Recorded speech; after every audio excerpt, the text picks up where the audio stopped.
Et Nathalie Arthaud, vous savez que c'est le 50e anniversaire du droit à l'avortement et donc aussi celui du manifeste des 343. Et c'est pour ça que ce week-end, 343 femmes ont signé une tribune dans le JDD, le journal du dimanche, pour réclamer le droit d'avorter au-delà du délai légal de 12 semaines qui est actuellement en vigueur en France. J'en ai parlé à Théophile Maternic, notre étudiant que vous avez déjà entendu, qui lui est assez mitigé sur la question. Il est pour l'avortement, mais rallonger le délai, pas sûr. Je pense qu'il faut quand même être un minimum religieux, par exemple, pour condamner l'avortement inconditionnellement, se dire que vraiment, dans tous les cas, il faut garder l'enfant. Voilà, moi, je considère quand même que si une femme n'a vraiment pas décidé, n'a vraiment pas eu le choix, n'a pas du tout prévu cette grossesse, pour moi, c'est évident qu'il faudrait être beaucoup plus tolérant sur l'avortement. Maintenant, dans le cas où elle aurait pris moins de précautions, que sa grossesse lui serait quand même largement imputable et que voilà, sur une espèce de caprice, elle décide de changer d'avis, de jeter l'enfant, au bout d'un délai déraisonnable, là je pense qu'il faut être un petit peu plus pointilleux et exigeant sur les conditions. Alors non à l'IVG de confort et ou de caprice, c'est un peu ce qu'il a dit pour résumer ses propos. Vous étiez morte de rire en l'écoutant. Pourquoi ?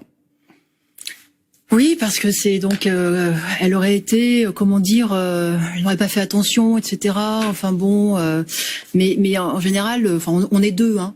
On est deux pour voilà pour être pour faire un enfant. Donc quid de la, enfin bon voilà, dans ce que dit Théophile, il manque quand même la responsabilité du père, hein, voilà, en l'occurrence du géniteur, en l'occurrence. Voilà, du géniteur. Donc bon, ça me fait un petit peu rire. Hein, voilà, la faute de la femme qui aurait pas pris assez de précautions, qui etc. Non, tout ça, moi je peux pas l'entendre. Je peux pas l'entendre. Effectivement, un enfant, ça doit être un choix. Un enfant doit être désiré. Et moi, je suis, oui, favorable à cette extension du délai, hein, pour l'IVG. Mais je suis pas du tout sûre que le gouvernement, hein, ait le courage, une partie du groupe majoritaire, ait le courage d'aller jusque là. Lutte ouvrière est pas très présent sur les sujets sociétaux. On a l'impression que pour vous, il y a que les rapports de domination sociale qui comptent et moins les sujets de société comme l'avortement ou d'autres.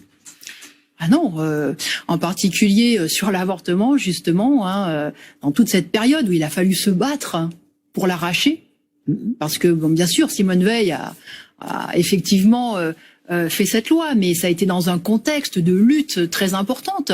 La lutte ouvrière a pris toute sa place, et en particulier, y compris Arlette Laguiller, a pris toute sa place dans ce combat. Et c'est, je crois, important de continuer ce combat, absolument.